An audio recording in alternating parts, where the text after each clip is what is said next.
Bagaimana dengan Baik. semacam tudingan, mengapa Mahkamah Konstitusi sudah dianggap diamankan oleh pemerintah? Karena sekarang Dari ada hadiah dari pemerintah, perpanjangan usia pensiun. Jadi begini Rosti, kalau ini kan ke DPR tak percaya, ke pemerintah tak percaya, ke MK tak percaya, hanya kepada diri sendiri percaya, itu monopoli kebenaran namanya. Kita tidak hidup dalam alam konstitusi, kita memonopolize kebenaran kita sendiri. Come on, ya. Tadi dibilang oleh Mas Ashar, ya, Haris yang di Papua tidak diberi kesempatan. Kita cukup beri kesempatan. Boleh cek apanya, boleh cek itu notulennya, boleh cek, ya, di streaming sama dengan undang-undang rencana undang-undang KHP dulu. Kita bahas 4 tahun. Hanya beberapa persoalan tertentu dibilang tidak cukup waktu untuk membahas, tidak cukup waktu, tiba-tiba disahkan. 4 tahun kita bahas, dibilang tidak cukup waktu. Selalu alasan-alasan klasik seperti ini ada. Padahal apa yang tidak dilakukan? Bahwa ini lebih banyak karena memang kita butuh, apalagi di tengah sekarang, kita butuh lapangan kerja. Kita butuh UMKM yang hidup. Sekarang angkatan kerja yang muda ada 2,9 juta. Belum yang menganggur 3 juta karena pandemi ini. Belum lagi yang di PHK berapa juta. Ya. Dengan sekarang angkatan baru ini, dia dapat memilih kalau nanti investasi datang. Tadi kita dengar bahwa Perdana Menteri Jepang akan datang memindahkan beberapa perusahaannya dari China ke Indonesia. Ya karena melihat kondusivitas, berapa tenaga kerja. Baik. Sekarang angkatan kerja 2,9 juta Rosi.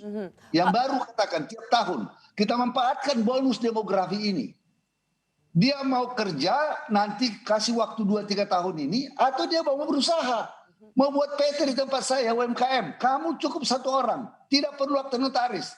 Kamu sekarang buat PT berbadan hukum.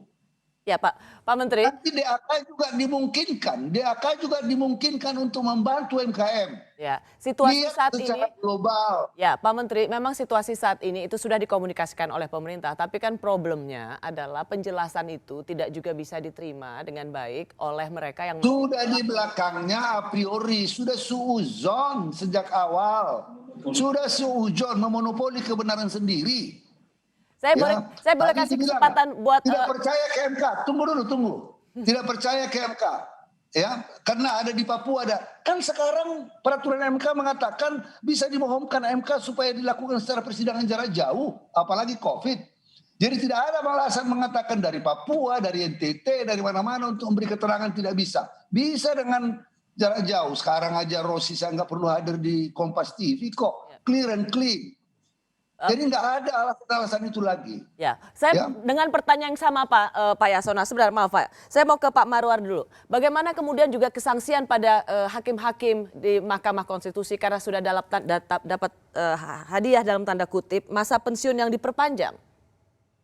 Ya saya kira kalau diteliti ke dalam juga bahwa mereka sebenarnya tidak setuju juga undang-undang itu. Oleh karena itu jangan a priori saya katakan bahwa mereka juga mengundang masuk pengujian. Kalau memang nanti itu mereka sudah selesai, mereka mungkin akan membatalkan juga itu sehingga boleh dikatakan sikap kita secara a priori itu sangat merugikan sekali. Ya. Kalau misalnya juga pihak daripada misalnya katakanlah dari aktivis ini tidak percaya lagi kepada sistem, sama dengan orang di Amerika memilih Trump menyesalinya. Ini baru 1 tahun kita serahkan mandat kepada Pak Jokowi, kenapa tidak sabar kalau memang tidak setuju lagi nanti seluruh kebijakan, pada saatnya di kotak suara kita bisa mengatakan dia supaya turun atau mereka yang menjadi bagian dari kekuasaan itu tidak lagi dipilih dan memilih orang lain, bahkan merubah semua undang-undang yang ada kalau bisa, misalnya mengumpulkan kekuatan itu di dalam suatu kekuatan yang akan hadir di pemerintahan. Jadi siklus pemerintahan secara konstitusional harus diikuti saya kira. Jadi kesabaran dibutuhkan juga di sini.